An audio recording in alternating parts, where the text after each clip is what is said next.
growth in southern Arizona during the pandemic. We've seen activity pick up since last May, and it really hasn't slowed down. Challenges with supporting more residents in a sustainable way. How and where and what sources of water are we going to use? Plus, the county where vaccine eligibility has garnered national attention. We decided we were going to fill our clinics and we just needed to get shots in arms. Hello and welcome to Arizona 360. I'm Lorraine Rivera. Thanks so much for joining us. Before the pandemic, Arizona was one of the fastest growing states in the country. And as we've reported, that continues in southern Arizona. This week, we explore interest in this region and how it has endured over the last year. Sun Corridor plays a key role in bringing new companies to Pima County. Our discussions kicked off with Susan Dumont, Vice President of Economic Development. So Sun Corridor is a regional economic development organization, and we work to attract primary employers to our region. So by primary employers, we mean employers that are exporting a product or service outside of the state or region, typically outside of the state. And I'd just like to add that we work to bring in new employers, but we also work with existing primary employers to help them expand their operations as well. Would it be fair to say that right now the Sun Corridor is seeing a volume of businesses that are coming here or existing businesses that would like to expand? I think about today, it's been just a year since the pandemic started. Early on, it was slow, it was very quiet as everyone was trying to sort out and figure out what their next step was. That said, we've seen activity pick up since last May, and it really hasn't slowed down. When we look at our activity year over year, we are on pace with what we were in the prior year before the pandemic began. We've seen about 70 total active projects in our pipeline. Most of the manufacturing related projects are in consumer products, as well as the life sciences, bioscience.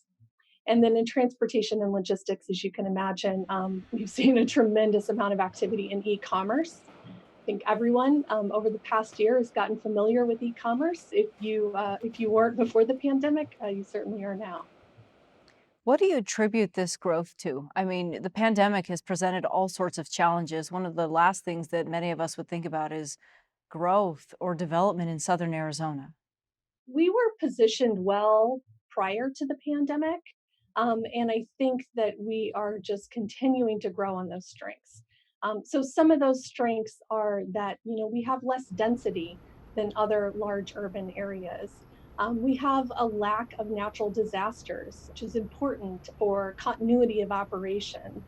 And we also have a climate that's conducive to outdoor activity, which was really attractive during the pandemic. And last but not least, we remain an affordable area. And those are just a few of the things that I think are positioning us as a region to be strong coming out of the pandemic. None of those things, though, are necessarily new. Were we just recently discovered? I think there's a few things that put us at this tipping point.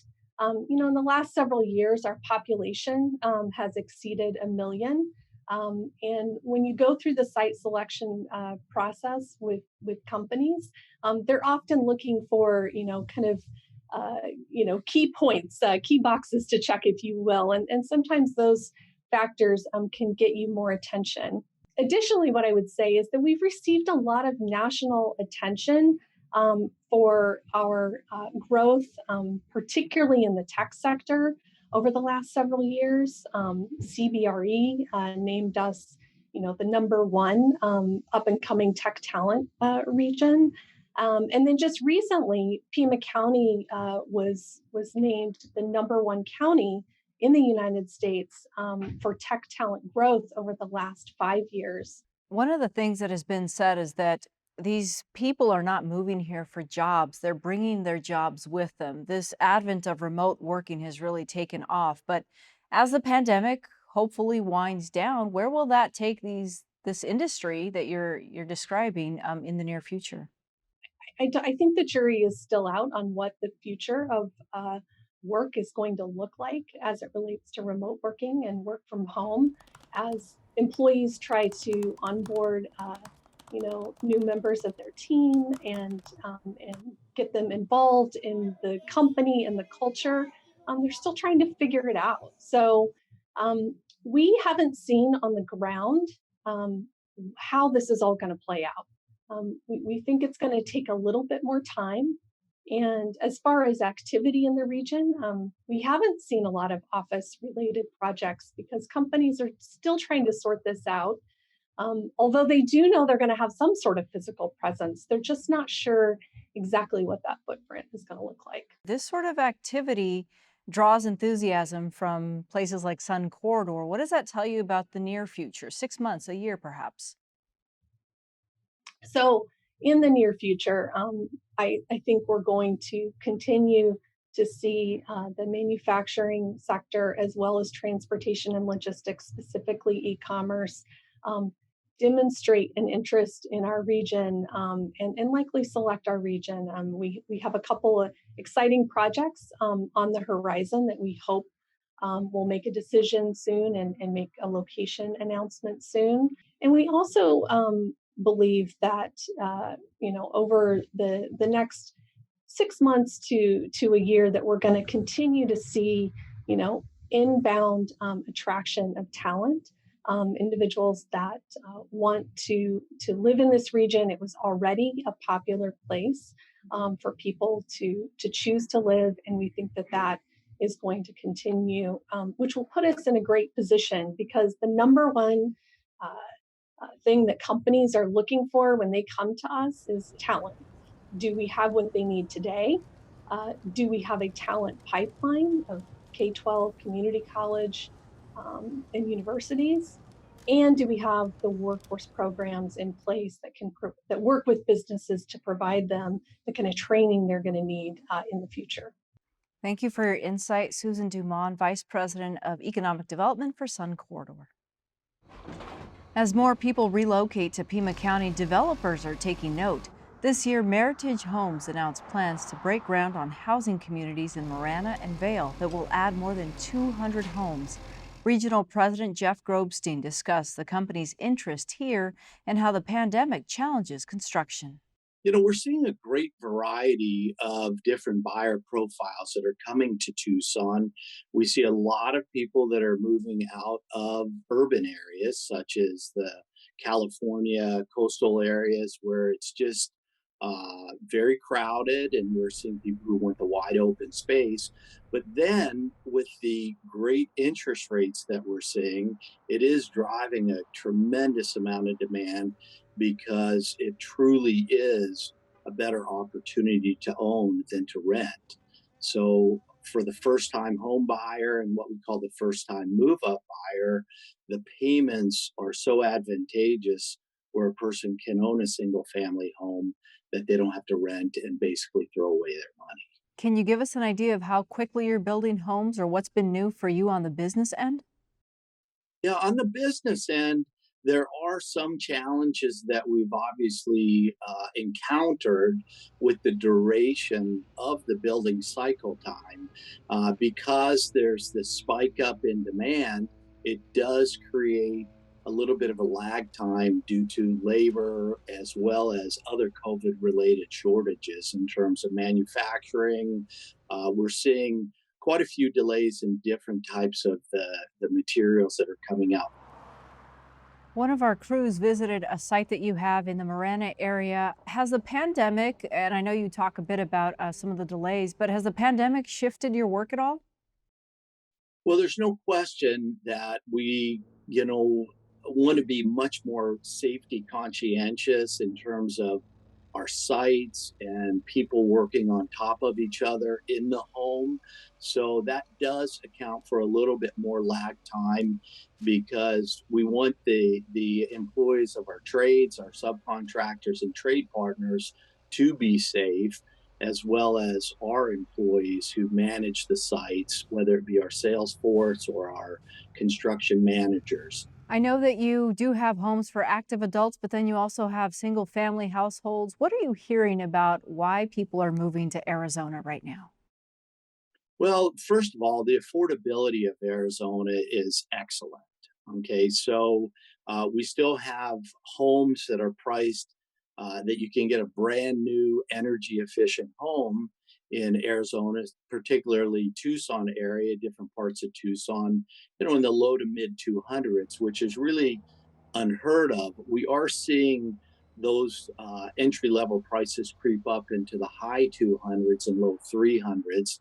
So affordability is terrific, as well as people being able to take advantage of markets. The whole nation is in a situation where they're seeing a lot of growth and equity in their homes. And I think people are trending and tending to enjoy a little bit more spread out. They're not feeling like they're on top of each other, and that's truly what Arizona's been known for a long time is a little bit more spread out, and you don't have that urban type feel. You have developments in various parts of the country. What do these current trends tell you about the near future and whether or not companies like yours will be able to keep up? I think we're going to see a good future in the home building business. Again, we're seeing a low inventory on the resale market. We're seeing those prices starting to rise quite a bit as well because of the low inventory. I think as long as the interest rates continue to be historically low, we will see continued success. We do need to be careful when we talk about affordability, as commodity prices and interest rates may go up a little bit. That may have a slowing impact on the home building business. But in general, if you look at historically what interest rates have been over the last 20 years, even if interest rates go up a little bit, they're still going to be extremely favorable. Thank you. Jeff Grobstein, a region president for Meritage Homes. Thanks so much, Lorraine. Really appreciate being on. Here in the Sonoran Desert, the scarcity of water presents added challenges for growth. For insight on how these two issues intersect, we learn more from Joanna Allhands, a digital opinions editor for the Arizona Republic, whose work is focused on sustainability. Joanna, you've written a fair amount about the growth that Arizona is experiencing, but you're also perhaps waving the red flag and saying, hold on, we have to be sure our resources can keep up. Where does Arizona's water future stand if growth continues at its current pace? Well, it really kind of depends on how we grow. Growth in itself is not necessarily a bad thing for water because housing uses quite a bit less water than agriculture. So if we grow smart, that's not to say that we can grow indefinitely, but we can continue to grow. The big question is how and where and what sources of water are we going to use to do so? You reference growing smart, and for most people, they're sitting at home and wondering, what does that mean? How do you grow smart? Because the growth, as you just said, is good. Yeah, and it's really making sure that we're growing in ways around the metro areas, in small towns where we have the resources.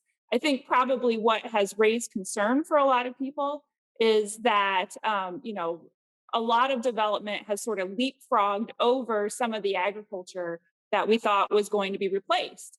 And so we're in some cases we're, building homes on land that hadn't had a use before, hadn't had a water use. And, in the rural areas, we're growing some of the agriculture in areas that hasn't been farmed previously. So, if you're adding on to without taking away, that's not necessarily growing smart. You often cover this very issue for the Arizona Republic. How would you rate the Colorado River at this point right now, considering the current growth patterns? It's concerning. We are heading into an extremely dry year. Where we're headed is kind of where we were in 2012 when there was a very much lower amount of water that came from Lake Powell into Lake Mead and eventually, comes into Arizona, from which we never recovered. If we are in that spot again this year, where we only get a much reduced amount of water, it's going to send us into shortage. Now, granted, we have planned for these shortages. We know that they're coming, but it's not likely that we're going to recover from them. The Arizona legislature, the governor, they all talk about this every single year. But some places, like Phoenix, for example, are seeing tens of thousands of people move to the region every year. How much longer is all this sustainable for? That's the million-dollar question. And I think that is the one that there's so many variables in how we determine how long the water's going to last that it's almost unanswerable in the future, or at least a lot of the way into the future, just because it depends on how dry it gets, how much water we use. Can we find additional sources of water, to augment what we do? It's very difficult, even just talking about how much groundwater do we have left. That's a hard question to answer because there may be a point where we reach the cheap, achievable groundwater, but there may still be groundwater left. It's just really expensive to use. Now, this is what you like to write about. You've heard from a variety of voices. Is there a happy medium when it comes to people moving to the desert and being able to support their needs here? I think there is. I am not one of those people that says, let's get rid of all the agriculture. I'm not one of those people that says, let's just stop all the growth. I think it can happen, but it's going to have to happen in a way where we're very mindful of the groundwater that we're using. And as the Colorado River becomes more scarce, we're only going to need to use more groundwater. It all is going to work together. Thank you, Joanna Allhands, the digital opinions editor for the Arizona Republic. You're welcome.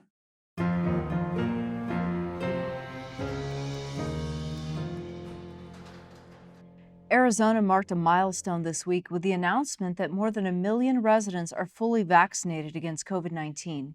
Most counties are vaccinating people ages 55 and up, but a few are ahead of the curve. For example, Gila County, with a population of just over 50,000, adults 18 and up can sign up for a shot. Tony Paniagua visited a recent vaccination event to learn more about the county's approach.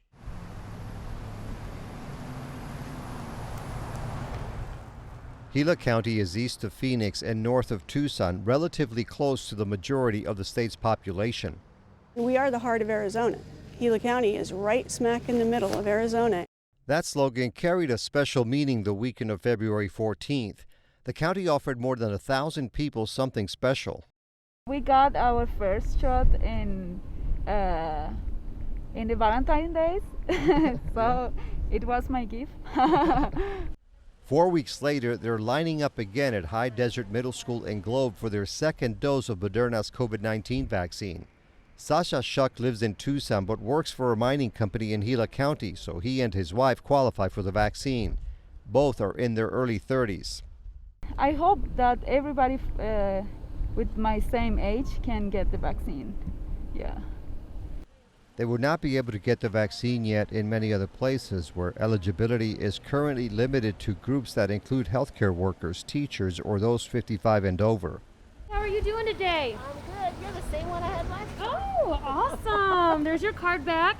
But in Gila County, residents or those who commute here for work and are 18 years old or older can get a shot. It's awesome, actually. It's been a long year. Last year we had to work from home pretty much every day, and it changed the dynamic, and it feels like it's going back to normal, maybe the new normal, but it's a good change. Like other jurisdictions in Arizona, Gila County focused on older residents when vaccinations began in December. But as more people 65 and up got their shots and others did not register, the county noticed a decline in participation. So we decided we were going to fill our clinics and we just needed to get shots in arms. Because you don't want the shots not to be used. No, and it is very much, you have a 10-dose, multi-dose, and you have to do 10 doses. There are times when we actually get additional doses, and those need to go out as well. In addition to lowering the age requirement, Gila County also made it easier for residents to register by creating a locally staffed call center. So having enough phones, having enough people like human to human. So that's sort of what we have done, and it's been fantastic to see how many appointments we have filled. The county says cooperative efforts and communication between different agencies and groups such as the National Guard have also been pivotal. How are you on vaccine? We could use another round of vaccines. All right, I'll get you some. Thank you. Erica Lee lives in Tucson, where she tried to volunteer at local drive-through vaccination sites. They had enough people, so Lee drove more than 100 miles north to Globe to offer her assistance. This is her third weekend day on the job at this pod, point of distribution for the COVID vaccine. I guess at 50 years old, I don't feel like there's a whole lot of things in my life I've done that really contribute to kind of a generation. It was an opportunity to just feel a part of something that hopefully brings us all back together. And then just wanting to see everybody hopefully be able to get back to their lives. So the sooner we can do that, the better. We have seen a lot of death in Gila County, unfortunately, and it's touched everybody's lives. And, if you can get a vaccine to prevent that, why wouldn't you do that? And there are going to be people that probably are not going to be receiving a vaccine, and that's okay as long as we somehow get to herd immunity. We kind of balked against it for a while, and when a couple of our close friends ended up getting the virus and stuff, we decided to quit playing around and decided to go ahead and get vaccinated. Moving forward, the county is planning additional drive-through events in other locations to vaccinate even more residents, including with the single-dose Johnson & Johnson vaccine. Gila County, Arizona, population 54,000, is a glimpse into America's vaccine future.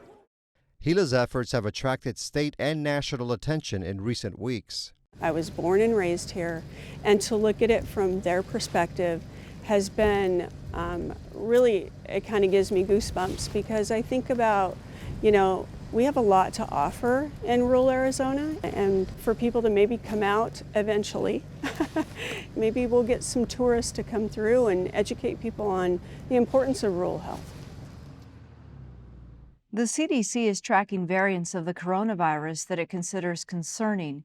The variant traced to the UK is the most prevalent, with over 4,600 known cases across the U.S.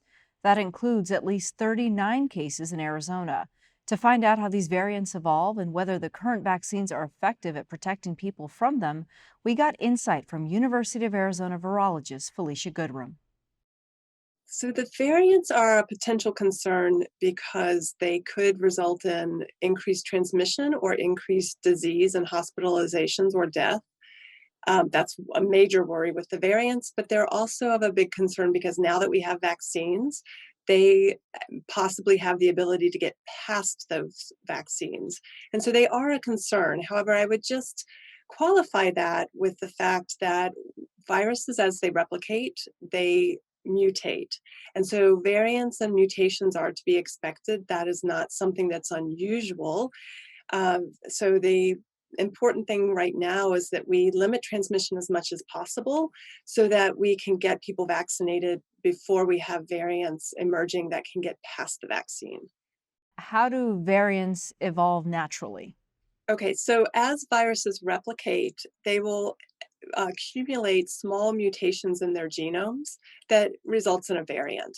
And so these small mutations, what they do is change just slightly, for example, the spike protein or any of the viral proteins that make up the coronavirus. And so in changing the shape of that protein, that can change how it interacts with the cells in us that it's going to infect. And so we have generated natural immunity to the viruses that we have encountered, or immunity through the use of the vaccine that allows our immune system to recognize certain characteristics of the virus so that it can stop infection.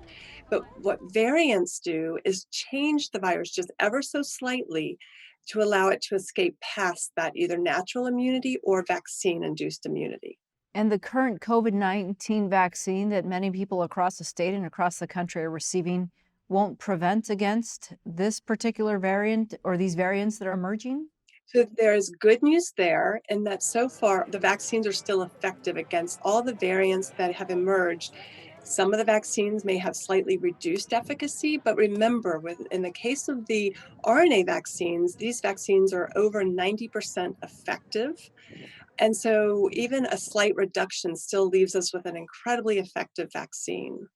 Regardless of which vaccine you get, one of them should be able to mount a defense against whichever variant you might be exposed to. Yes, the vaccines are meant to prevent hospitalizations and death, and all of the vaccines are highly effective at doing that, essentially 100% effective at preventing hospitalizations and deaths, and that is still the case against the variants.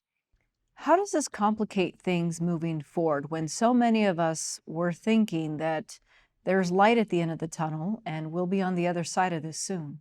There is light at the end of the tunnel, and we are going to get onto the other side of this. We just need to continue mitigating this virus and getting everybody vaccinated. And so really it's an arms race that we're in right now to get as many people vaccinated as possible before variants emerge with any increased ability to get past the vaccine. What the vaccines are designed to prevent against is hospitalizations and severe disease. And these vaccines are incredibly effective at doing that, even against all the variants that we know to date. And so it's very important that we continue tracking these variants. The vaccines are also such that they can be very quickly modified to address any variants that arise. And so I am really very hopeful that the efforts that have been made are really going to pay off in ending this pandemic, what we've accomplished over this past year and what science has brought to us. We just need to continue the efforts to mitigate and vaccinate. Tell me a bit about those efforts, because it's the mask, it's the hand washing. Is there anything new that could prevent further evolution of these viruses? No, that is just it. We need to continue distancing, masking, and hand washing until we get vaccinated. And then we need to continue these vaccination campaigns, which are working at a really impressive rate to get as many people vaccinated as possible. But viruses don't know borders, so it's also important to remember that even though we here will hopefully, as the president has said, get everybody vaccinated or scheduled to be vaccinated by May 1st, as soon as people start traveling across the world, then we create new risks. So that effort has to continue until really the population globally is vaccinated. Okay, Dr. Felicia Goodrum from the University of Arizona, thank you. Thank you. That's all for now. Thanks for joining us. To get in touch, visit us on social media or send an email to arizona360@azpm.org and let us know what you think. We'll see you next week.